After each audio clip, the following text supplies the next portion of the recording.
Now, welcome back. Let's talk medicine now. I have in the studio Dr. Jonathan Esegine. He's the chairman of the Lagos State Private Medical Practitioners, and of course, Dr. Jonathan Akita. He's the LOC local organizing chairman of the AGM, annual general meeting, and of course, the scientific conference. Gentlemen, you're welcome to the program. To the show. Thank you. Thank you very much. Now let's go straight. The theme of what you're doing is building resilient practice among private medical practitioners in Lagos, of course, by extension, the country. So, Dr. Segine, let's look at private medical practice and then how you are coping with the social, economic, and cultural situation. And the challenges so far. Thank you very much. That informed the theme of this year's AGM and Scientific Conference, Building Resilient Private Medical Practice in Lagos and by extension Nigeria. Resilience means that you are surviving and coping in the most difficult and harrowing environments and circumstances. We all know the challenges in this climb, and there is a plethora of them when you talk about medical practice, particularly private medical practice, talking about the dearth of funds, the cost of funds, insecurity, cost of energy. Right now, as we speak, an average medical practitioner in the private practice spends about 40% of his revenue to generate power alone. Not to talk of the cost of drugs, maintenance, security, and all whatnot. So many other things like the dearth of medical personnel in the healthcare industry, making it impossible for people to retire at the right age that they should retire. Somebody like me who is in his late 60s, I ought to have retired. But I can't do that because there are no younger ones to replace us, you know. And there are so many other challenges. Insecurity particularly, lack of support from anywhere, lack of collaboration with government. Government ought to see us as people that have been filling the gap. This association is about more than 400 years old, and we have been filling the gap. It's on record statistically that healthcare delivery in the country, 60% to 70% is offered by private practitioners. And when you talk about clinical governance, you go to the general hospitals, you spend 2 hours before you can do registration alone. And those are the gaps that we bridge.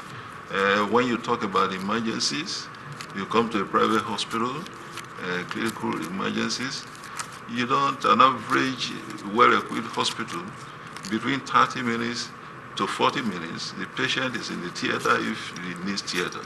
That is not the case in most public hospitals. You look for one thing or the other. It's either the matron is not there, or the necessities and all of that.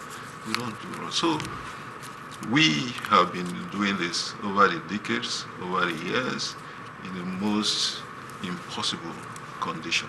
And what we just want is for the public to appreciate the environment in which you practice, let them know that these are the circumstances in which we've been delivering all the services that we've been doing, so that they can appreciate that in spite of all these things, we can still come up and sustain and promote the health of the people. And we also want the opportunity to draw the attention of those in position of authority that we are not competing. Government should not be competing with us. They should be collaborating. If anything, government should do things to ensure a healthy, conducive environment for the private to function. Since the goal and the aim and the objective, whether public or private, is the health of Nigerians. And we want to emphasize the fact that without a healthy population, there can be no wealth creation. Yeah, that's true. So, and that is what has informed this year's conference. So when you talk about the impossible conditions in which we have been operating and surviving, we want to also educate ourselves as those who are engaged in this thing. Yes, we're in this environment. Should we throw in the towel? If we all run away, who will take care of our land? Who will take care of our people? We shouldn't all run away. We want to encourage ourselves by this conference. We want to educate ourselves. Now we find ourselves in this position. What areas, what changes can we have? What adaptation to enable us cope better? Why not lowering the standard of our practices and healthcare delivery? Okay. This is a nutshell what we hope to achieve. So the private sector, the private medical sector is quite, we have to commend what you are doing. You are really doing a good job. And your program that is coming, we want to know, because the public would like to know, when is it coming? Are they invited, or is it only for doctors? And where is the venue? Where is it taking place? The program is coming up on the 10th and 11th, a 2-day program. That is Wednesday, Thursday. Of this month.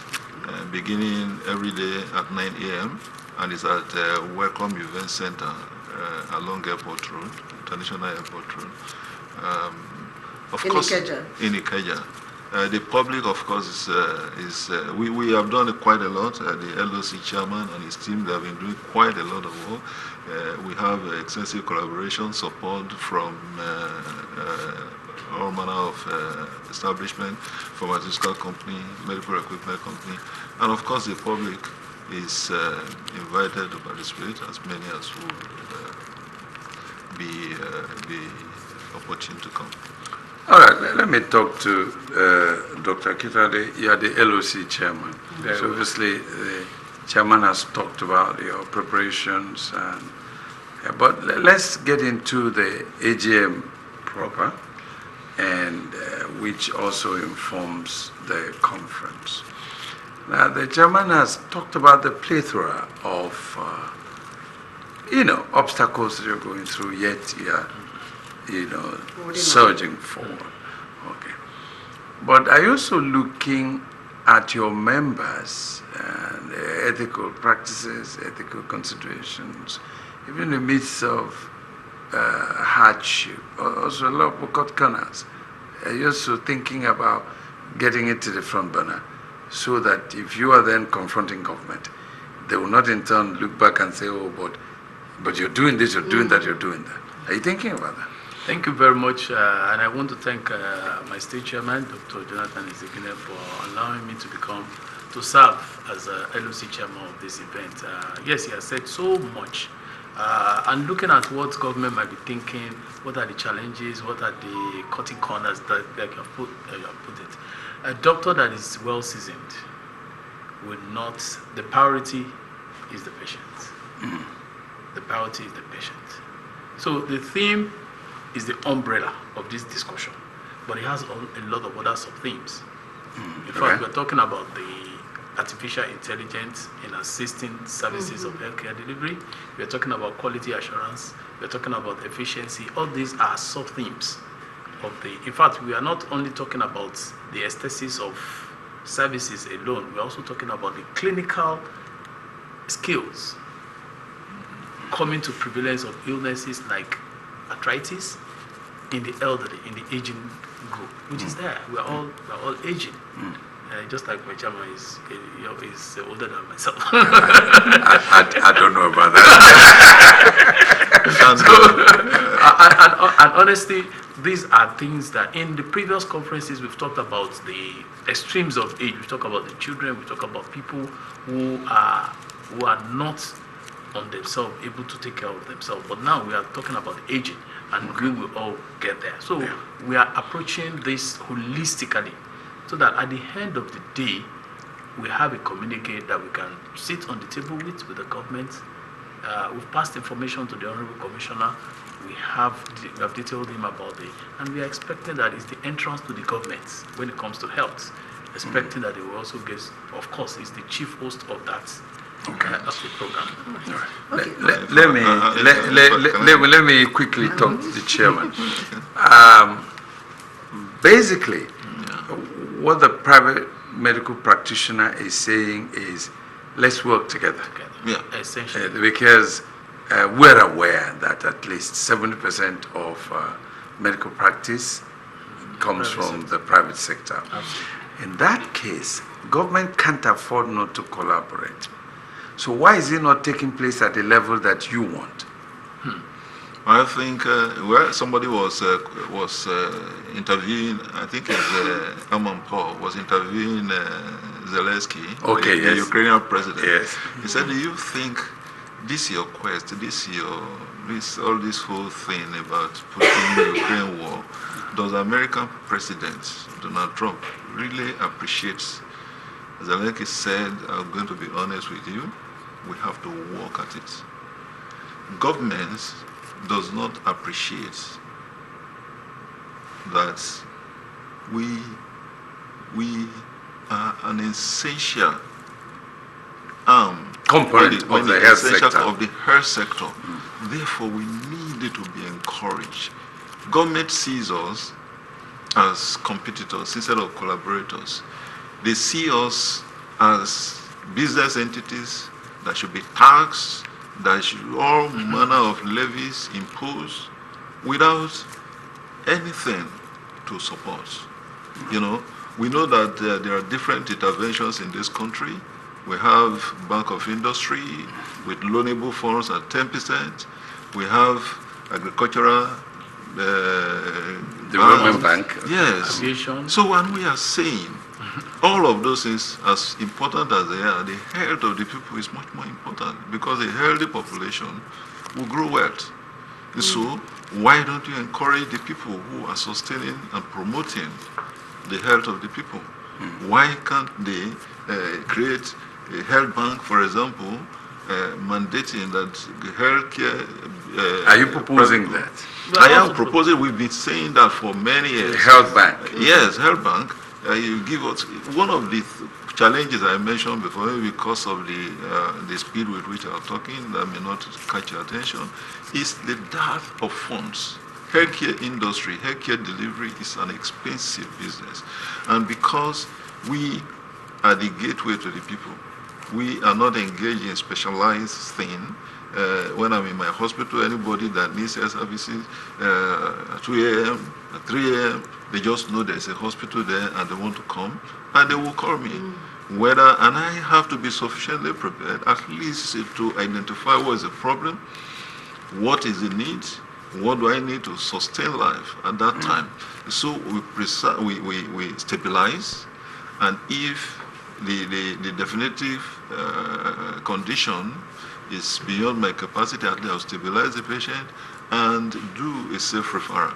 You know, that's what we. So we are not specialized from cradle to to death. We're to grave. We are expected. This our association.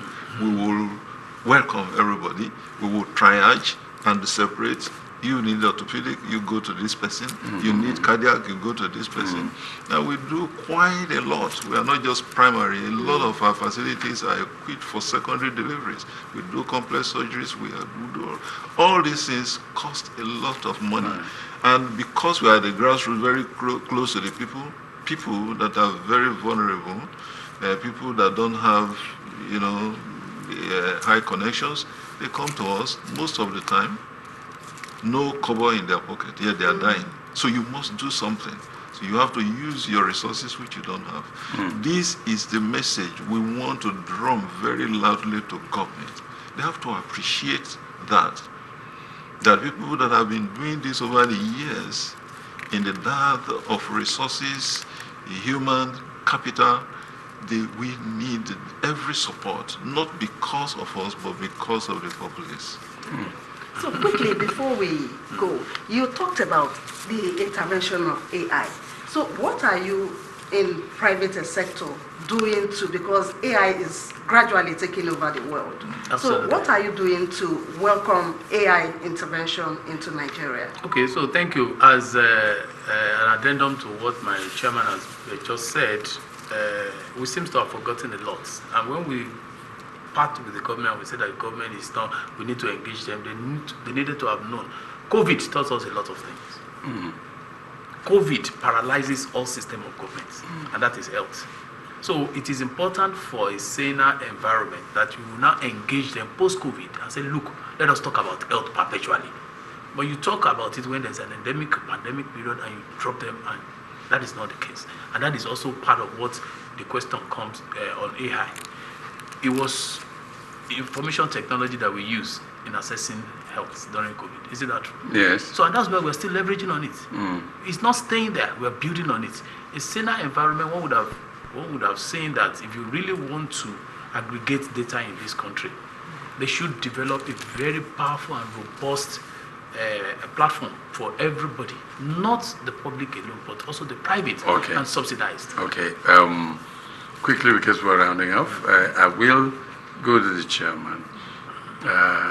What are you projecting to be the outcome of your AGM and conference? And then how are you really interfacing with the Ministry of Health?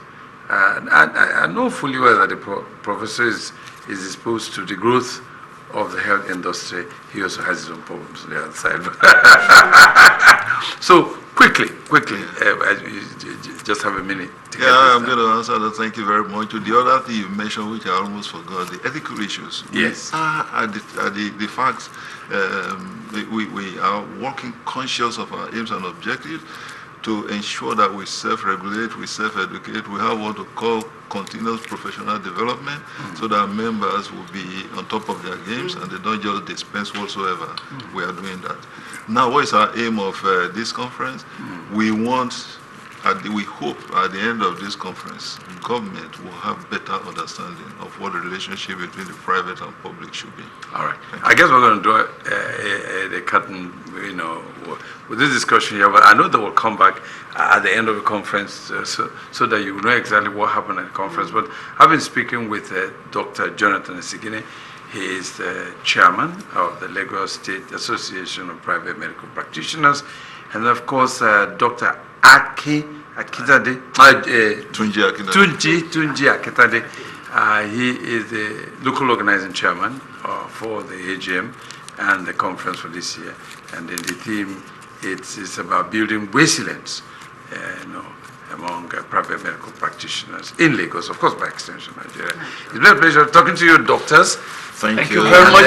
We expect you at the end of the conference. Thank you. Good luck on your conference, and God bless you.